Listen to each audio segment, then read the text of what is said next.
We have so many people in Malaysia that die from heart disease. This thing has 752 calories. Oh my gosh, when I used to be obese, I used to order double. I was eating 1200 calories in one freaking sitting. In one sitting. How do you not get obese from that? Hey guys, it's Jermaine and welcome to my channel. If this is your first time on my channel, I just want to say welcome. My name is Jermaine. I make videos about the fat acceptance, fat liberation, body positive movement. I share with you guys my thoughts in this community and all their weird nonsense beliefs and all the random stuff they do on the internet. And sometimes I share with you guys my personal stories as somebody who used to be obese and definitely influenced by the fat acceptance community. And now that I've changed my life, I'm on this side. I changed the way I think. I make videos exposing these people. So if you're into those kind of videos, then you might want to subscribe to my channel and hit that notification bell because I upload new videos at least once a week. And if you're returning to my channel, I just want to say welcome back. Thank you for clicking on this video. Thank you for being a part of my little family here on YouTube. I love you guys and appreciate you so much. Now without chatting any further, let's get straight into today's video. So sometime back, someone had asked me on one of my comments, what is fat acceptance like in Malaysia, or what is obesity like in Malaysia? And if you guys didn't know, I am Malaysian. I'm 100% Malaysian, born and raised here. I'm biracial, half Congolese. My dad's from Congo, Democratic Republic of Congo, and my mom is Malaysian Indian. So I'm biracial, but I am 100% Malaysian. I'm so Malaysian, like we didn't even have cable when I was growing up, so we used to just watch whatever shows that was aired on Malaysian TV because my mom was a single mom. She raised me and my sister up by herself. She couldn't afford to get us like cable. So there's somebody who was obese most of my life and a Malaysian, I feel like I would be a good person to talk about this topic, which is why I think Malaysians are obese, because I'm a Malaysian and I was obese majority of my life, and I had like similar practices to other Malaysians. Like we all do pretty much the same thing. And if you're Malaysian out there and you're watching my channel, you let me know if you agree or disagree with the things I'm saying, because everything I'm talking about in this video is based on my own observation,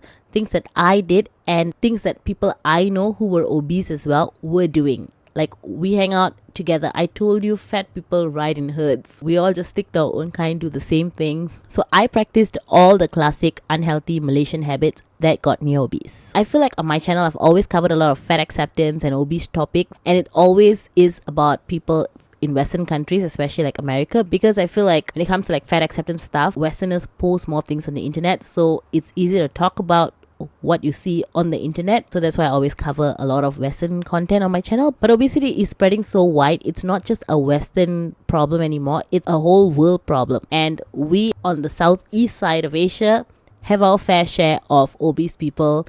We also have fat acceptance people, but today we're not talking about fat acceptance. Today we're just going to talk about obesity in Malaysia and my opinion on why Malaysians are obese. So on Christmas last year, there was an article posted. I can't remember what's the name of the article, but I will put it over here for you guys to see. Basically, they talked about how the National Screening Initiative, is that what it's called? I think that's what it's called, had done a research, and they found that at least 53.5% Malaysians are either obese or overweight. Now, if you didn't know, Malaysia is a very small country. It is so friggin' tiny. We've got very little people. So we have like 53.5% of people that are obese and overweight. And we also have like a large amount of people who are diabetic and have heart disease.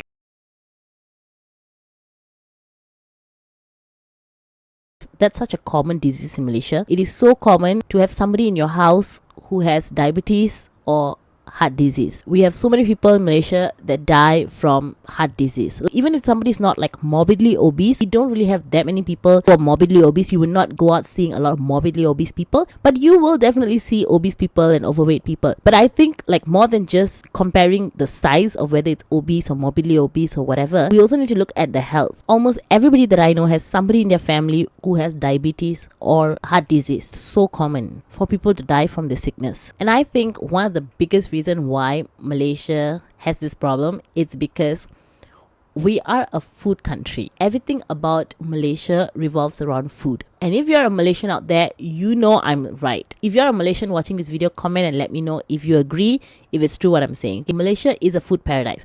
Like how we promote this country to people is tell them about the food.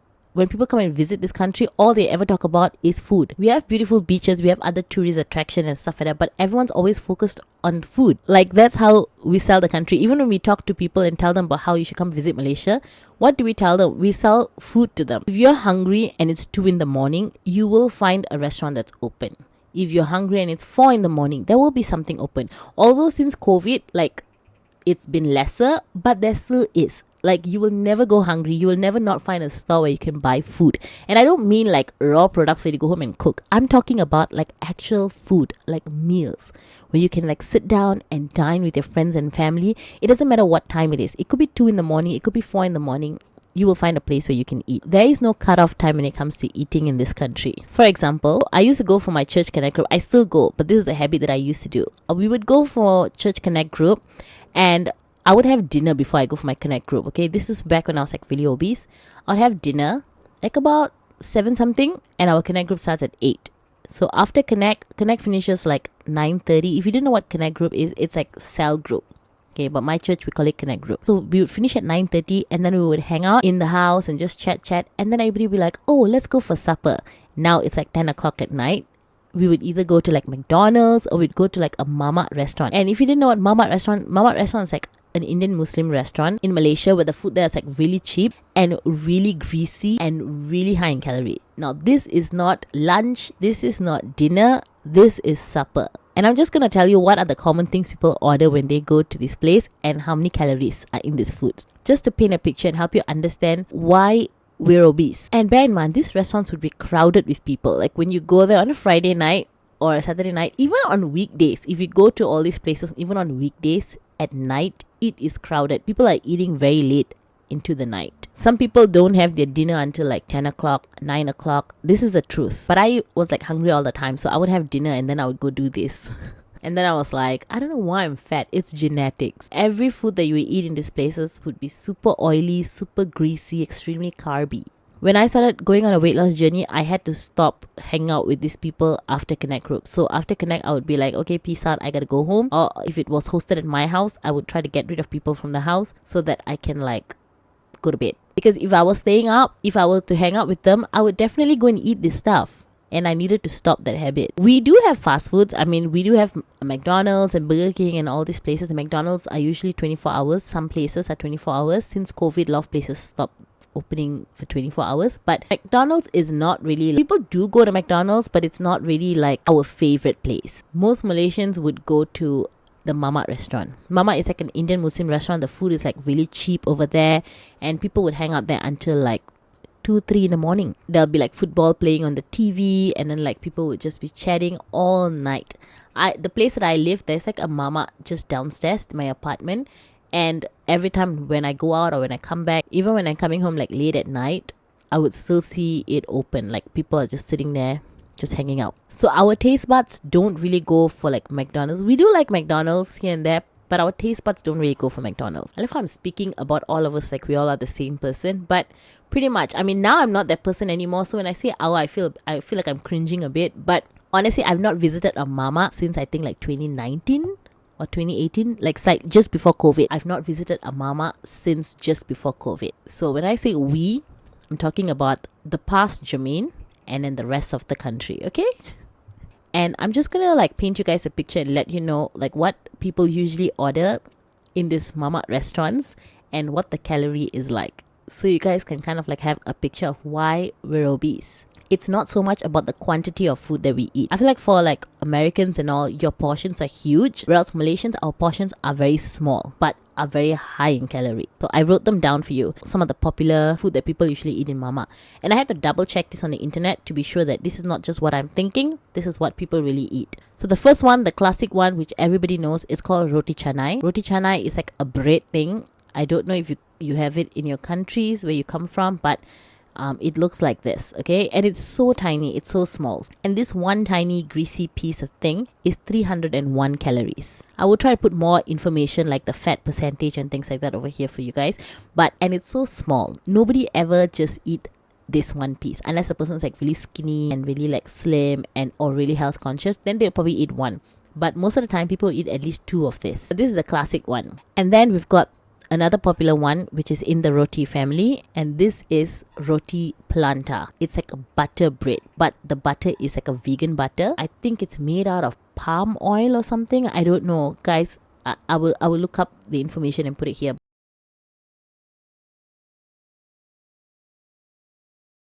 So roti planta has like a lot of castor sugar on it.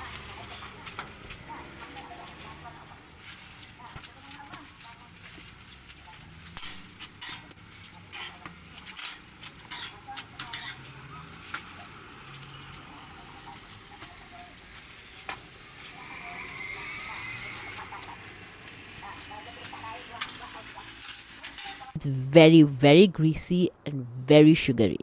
How many calories? 631 calories. And another one which is pretty close to roti planta is roti tissue. It's a lot of oil, because when they serve it, you would see the oil just dripping. When you eat it, your hands will be oily, your face will be oily. It's just so friggin' oily. This thing has 752 calories. 752. I can eat 2 full like filling meals for 752 calories. This thing is like a paper. It's not even that filling. So some people like who are more health conscious, they would like share. Also, it's like really sweet. So after some time when you're eating it, you get like, ugh. But sometimes people eat the whole thing. I used to eat the whole thing by myself. 752 calories in one sitting. The thing feels like paper. You're eating friggin' paper. High calorie paper. Sweet paper. And then our other go-to is mee goreng. It's fried noodles, okay? And these fried noodles has like a lot of oil in it. 660 calories on its own. But if you put in, most of the time people order that with a fried egg. So that will come to more than 700 calories. Just this one plate. The other classic one is Maggi goreng. Maggi goreng, it's Maggi mee. That it's like fried with lots of oil as well. And a bunch of other stuff in it. 600 calories. Just like that. Oh my gosh, when I used to be obese, I used to order double. So there's this thing called Maggi goreng double. So times 2. I was eating 1200 calories in one freaking sitting. In one sitting. One meal. 1200 calories. How do you not get obese from that? I'm just sharing with you guys, this is what the common go-to is for all Malaysians when they go to a mamak restaurant. Then here and there, people might switch it up a bit and order like another variation of the same thing. So instead of like maybe mee goreng, it could be like mihun goreng or nasi goreng or whatever. But they are all around the same calories because it's made the exact same way. It's just a different choice of the carbohydrate that you're using, whether it's noodles or it's rice or whatever. Our dinner time in this country, the classic dinner time is 8 o'clock and above. With my mom, it was always 8 o'clock after she gets back from work. Then she will cook and then we will eat. By then it's already like 8:30. That was dinner time. And not just in my home. If you go to restaurants, like if you go to an Indian restaurant, you go to a Malay restaurant, Chinese restaurants, for some reason, Chinese people eat much earlier. The Chinese race in Malaysia, they are mostly smaller size. It is the Malays and Indians that are more fat. Chinese people's food are usually more like soupy, steamed stuff. They eat a little bit more healthier than I think Indians. Actually, Indians, if you eat at home, the food is healthier. But if you eat it outside, like if you're eating it from the store, it's not. But the classic dinner time, if you go to restaurants, it's 8 o'clock. People will be eating there from 8 o'clock to 10 o'clock at night. That is dinner time. So my mom, like she does intermittent fasting. So her window closes about 7 o'clock. And so we were like, okay, let's go for dinner at 6 o'clock. So we went to this restaurant. It was friggin' empty. Until I think like 7:30, it was empty. There were like very few people. As we were leaving, then people started coming in. It's because people come home from work late. People finish work late. When I was in my early 20s and super obese, I used to come home from work about 7:30, 7:45. And then by the time you get home, then you want to like eat. So usually I would just eat out because I'll be too tired to make anything. The most common practice is people will come back from work. If they have somebody at home cooking, they would just eat at home, or they would eat out, or they would buy food from outside and bring home. And then maybe they would like watch TV, but they'll eat with their family. Asians, we always like eat with our family. Dinner time is like always as a family. And so we would like watch TV or whatever. And then after they go to bed, after eating this heavy dinner that you just ate, and God knows how many calories that is, and you just go and sleep. Working out isn't a thing unless you really put a lot of effort to actually do it. Like I feel like in Western cultures, like you guys can just open your house door and just go for a walk around your housing area. Well, here you can't do that because there isn't even a walkway for you to be walking. So if you really wanted to walk, you're going to need to drive to a park your car there and walk. Or you can walk around your housing area, but just know that you might get hit by a car because there's no walk area. There is no like pavement or like an area for you to be walking around. Or you have to go and get a gym membership if you want to work out in the gym. So these are things that you will need to do, put more effort if you really want to lose the weight or you want to be healthy. That's something that you need to do. You need to put some effort to get to do that, because it is not something that like is common. Nobody's doing anything to like make it easy for you to want to work out or make it easy for you to want to think about your health. Like, this is just how it's been set up, and you just need to make it work. So when I was like in my later 20s and I was trying to lose weight, I needed to come home from work and think, do I want to eat or do I want to exercise? So I'm like, okay, I need to exercise first. So I make sure that before I get home from work, I kind of curb my appetite. I would buy like a bun that's like 150 calories. I would eat that, and then I would drink coffee, and then I would come home so that I have the energy to exercise, so I won't be hungry when I'm exercising. And then after I exercise, I would just drink a protein shake because I'm going to go and sleep. I knew that if I were to eat like rice or a heavy meal, I won't be able to sleep. So I'm going to have no choice but to just drink a protein shake and think about eating tomorrow. Now that we've covered night, let's talk about what people eat during the day. Now, if you didn't know, Malaysia is a very rice country, okay? I think the whole of Southeast Asia, I feel like, is predominantly rice, or even just Asia as a whole. I think everybody here just loves rice. So we eat rice for dinner, then we also eat rice for breakfast. Malaysians just love their carbs, okay? Bread, rice, noodles, like this is our go-to. The most iconic breakfast is nasi lemak. Nasi lemak literally translates to fatty rice. This rice is cooked with coconut milk, and then it's served with like sambal, which is also really oily, and then like egg. That's like the classic one. Oh, also, and then like anchovies and peanuts. This is the classic, like this is the most classic breakfast thing that people eat. Every company that I've ever worked, near the office building, near the train station, you would always see people with their stall selling nasi lemak, and you will see a queue of people queuing up to buy the freaking nasi lemak. Now let's discuss about how many calories is the nasi lemak. It's 494 calories per serving. And I'm telling you, the size of that thing is so small. It is so small. It is like a very small serving. What's funny is, I don't know how this is breakfast, because you would think that breakfast is supposed to give you energy for the day. After I would eat this nasi lemak and I would start work, I just wanted to sleep. I'll feel so lethargic. Like, you feel so sleepy after eating this coconutty, like super fatty rice thing. All you want to do is sleep. I remember when I started going on a weight loss journey, I swapped out my nasi lemak for making a smoothie. I'd make smoothie at home, and I'd bring that to work. Half a banana, strawberries, blueberries, a little bit of yogurt, some spinach, and protein powder. I would bring that to work, and I would sip that like throughout like 2-3 hours.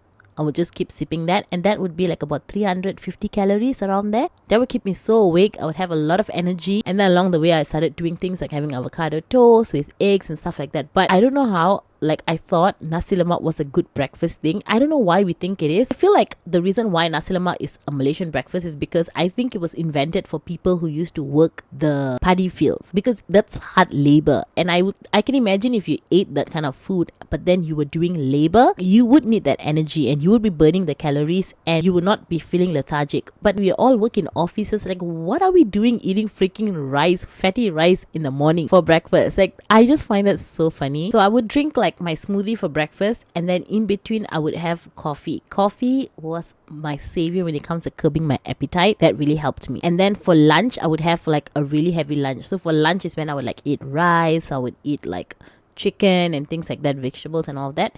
And then for dinner, I would go back to doing my protein shake because I need to go to bed after that. So I would have like maybe a bun or maybe a little bit of crackers, some biscuit of some sort, and coffee.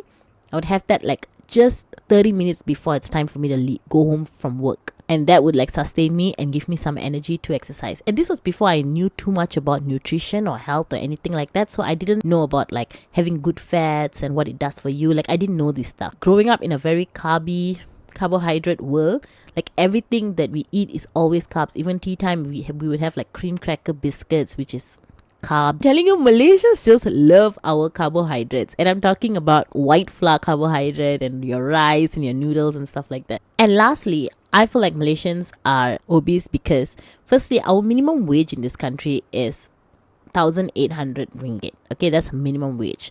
If you're doing like okay and fine, you're probably making about 3,000 to maybe 5,000 ringgit, and then anything above that would kind of be like, okay, you're living a slightly above average lifestyle if you're a single person, okay, not a family. If you're a single person, yeah. you would be kind of living like a slightly above average lifestyle if you're making a little bit more than 5k. So that's our wage. Our rental for like just an apartment with like 3 bedrooms can go from like 1,100 to 1,000, maybe like 800. Like the current place that I live in, 3 bedroom in Subang, which is not, if you're living in the city, it's even more expensive, but I don't live in the city. Although they keep calling this place a city now, I don't know. I don't feel like it's a city, but I feel like it's a town. This is where I grew up. Subang Jaya is a town that I grew up in. I live in a 3 bedroom apartment and it's 1,100 for rent. So I'm just kind of giving you guys an idea of what like the wage is, like how much we make and how much we spend and stuff like that, right? So when it comes to like food, if you're going to eat like healthy foods in this country, like if you're going to go and get a poke bowl or something that's more healthy, your option that's more healthy, it's always going to be like 30 something ringgit. Sometimes you can even go up to 40 something ringgit. 20 something ringgit depends if you take not too many options. Like Subway can easily cost you 20 something ringgit, okay? But then if you go to a mama, your food can be less than 5 ringgit. So think about that. Like, why do people prefer going to mama? Because it's just cheaper. Like the unhealthy food like that is so much more cheaper. Unless you want to buy groceries, you want to go to a market and buy some groceries and make your food from scratch, then it'll be so much cheaper. We also do have like mixed rice options, which would be a little bit more healthier than the deep fried stuff, but it's still high in sodium. There's like a lot of salt in this food, because as long as you're eating out, nobody cares about your health. They are all just more focused on making sure that the food tastes good. So they're going to give you like all their high sodium fatty foods. And if you go to a healthy shop, you're going to be paying what you can buy for 5 people in a mama shop. You'll be spending that on one person. I feel like this is why Malaysians are obese. I hope that this video made sense or gave you some insight to my little country here and what's the cause of obesity. It is not the quantity of food, although we do have people who eat a lot. I mean, I was one of those people who used to eat 2 times more here and there, but I feel like more than just the size, what the size leads to. And I feel like in my country, a lot of these people who are overweight